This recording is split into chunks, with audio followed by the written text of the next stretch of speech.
Have you heard that an entire generation of home buyers disappeared from the housing market last year? I'm talking about nearly 2 million millennials and Gen Z adults who should have formed households but didn't. Before we dive in, here's the part that should make you sit up. If millennial and Gen Z home ownership patterns matched the numbers from a decade ago, there would be nearly 2 million more households in the United States today. Recent reports are showing they didn't. That's not only a surprising statistic, that's essentially a missing generation of home buyers. As we take a look at the bigger picture here, the national housing supply gap expanded to over 4 million homes in 2025. That means demand, which is driven by household formations, far outpace new home construction. Builders started about 1.36 million homes, but demand, including new households and unmet historical demand, was much higher. This supply and demand mismatch is impacting a huge number of younger adults who didn't make their own household last year, when historically, the pattern and data tell us they would have. The supply gap didn't just affect the total number of homes. In fact, it's creating a disruption for the youngest generation of home buyers right now. Economists and researchers found 3 core barriers that have been contributing to this gap. The first is affordability. Even starter homes are often priced above what younger workers can comfortably afford. Next, something that doesn't get talked about too often is the fact that potential first-time home buyers are paying high rents, and with the high rent eating into their plans for saving up down payments, those become even harder to stack up. Third, there's real competition with repeat buyers. Current homeowners with equity are often able to use their equity for leverage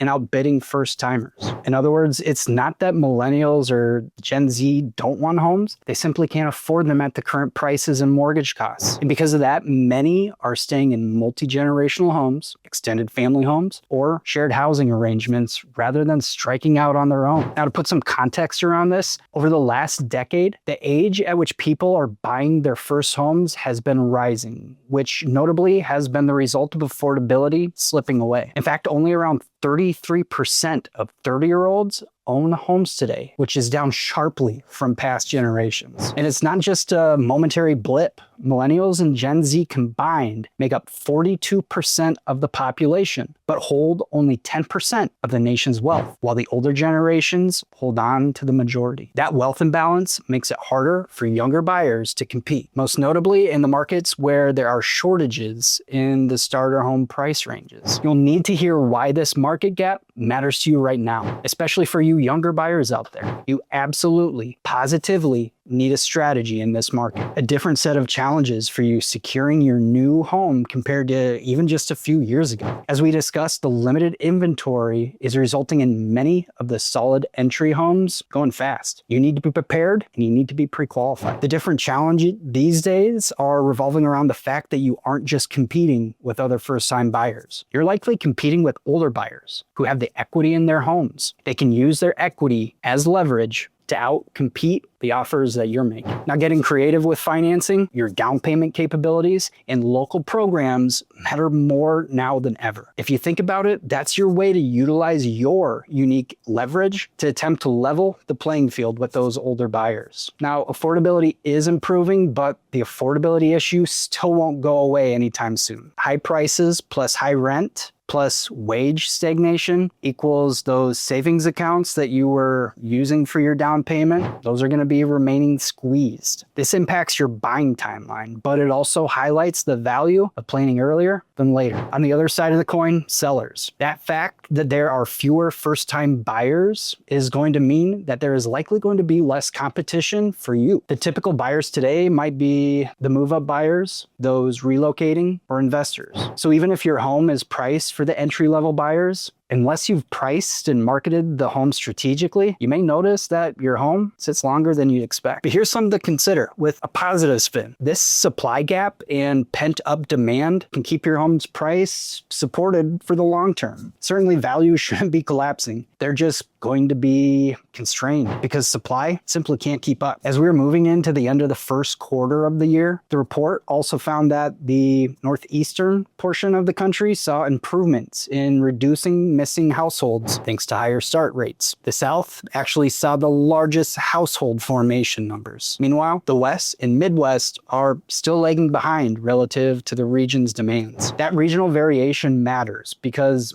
not all housing markets are the same, and local dynamics can amplify or alleviate some of these national trends we're seeing. So here's the reality. There aren't 2 million millennials or Gen Z households that disappeared. They didn't get priced into the market in the first place. What this report is telling us is that the lack of supply and crushing affordability didn't just slow down sales. It stopped entire households from ever forming. This is a major structural shift in the market to keep tabs on. And the next generation of homeowners isn't gone. We're just seeing them currently waiting for better inventory, better affordability, and better alignment between income and housing costs. I'll say this again, if you're a buyer trying to break in, your strategy, timing, and plan matter more than ever. If you're a seller, understanding who's in the market now and who's missing gives you an edge in pricing, staging, and timing your sale. Hey guys, I know things might be a little tough out there, but I want to encourage you to take a moment to like, subscribe, all the things. I come out with videos like this I hope are helping you make smarter and more informed decisions. Until then, I'll see you in the next one.